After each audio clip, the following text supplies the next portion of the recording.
Eastbourne Borough have built a reputation for stability and consistency over the years, yet they have now had 3 managers in as many months after Jamie Howell left the club in February and interim manager Mark McGhee took the reins for the rest of the season.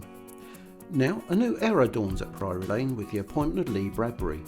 Lee has deep experience as a player and in management at every level of the game, from the EFL through to managing at the highest level of the National League with Havant and Waterlooville. Kevin Anderson met with Lee earlier to find out more about him and his aims for the sports. Well, Lee Bradbury, welcome to Priory Lane. You've been here a few times, but in the opposite dugout. Exactly, yeah. It's a job that came up which interested me, and put my CV in, come down for the interview. Was very impressed by the board and the directors within it, and excited about being here in the home dugout this time. That's great. I'm sure we'll come to the plans later, but not quite this is your life from Lee Bradbury. If I were asking you this is your life, the answer would be one word: football, wouldn't it? Yeah, it would. Well, I was originally joined the army when I was young, 16. I was in the army for 4.5 years, so, and then got out to play football. But since then, been in the game sort of 25 years, playing and managing for the last sort of 8 years. So I like to think I'm experienced but young, and I've done sort of 350 games now. And I know this level inside out, so I'm looking forward to welcoming the players you have here, because I know they've got some good talent. Somebody out there's probably done a plus and minus victories and defeats in your 7 years that haven't, but I'm pretty sure it'd be on the plus side, wouldn't it? Well, hopefully. I mean, obviously we won a couple of leagues back to back, and in the previous 2 seasons, that was a fantastic couple of years for me. The year before that we did get relegated, and this year as well, but this year has been very tough for us as a club at Havant, and financially it's always going to be a tough ask for us, but and there's one of the only 2 part-time teams in it, us and Braintree, who both got relegated. It was always going to be hard, so but that's gone. I draw on that experience, and I look forward to now my next challenge. How much difference is there between National South Standard and the National League? I mean, leaving aside, obviously, there are aspects like the geography and the travelling. It's bigger than I thought it was, if I'm being honest. Obviously, full-time teams, pros, that's all they do. They train every day. As you said, the travelling's a major part of it as well. And all my players that haven't used to work as well, so it's work as well as all the travel when playing at the highest standard you can outside of the league. So very testing, but it's a big jump, and one that I feel that Havant as a club and me as a manager have certainly learned from. And actually getting out of National South is a challenge. I know you've done it successfully, but looking at the coming season, for instance, it's looking a very strong league. It is. It's probably the strongest it's ever been. There are going to be 3 or 4, maybe 5 full-time teams in it this year, which will be the first time, I would have thought. And a lot of clubs with some really good budgets in there as well. So it's going to be tough, but we're going to try and just come as high as we can. I'm going to try and put smiles on faces here and get lads playing free-flowing football, and they'll be a very hard-working team. Every sort of team of mine has always been a hard-working team and a together team, and that's something I'd like to install into the players. You're anticipating my next question, because what's the mix in a successful team for a Lee Bradbury successful team between, if you like, the style and the hard work? Yeah, I think it's getting that mix right of senior players and more youthful ones that are willing to learn and need to learn the game,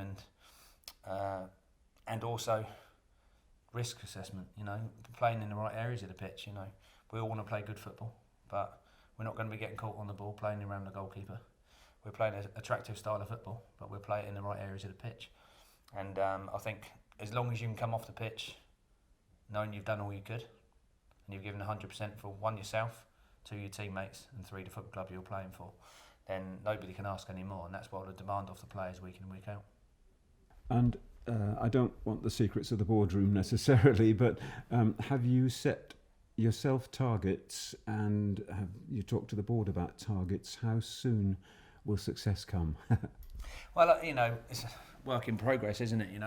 You go in, there'll be people that will leave, new people that will come. That have been in standard no matter who came here this year.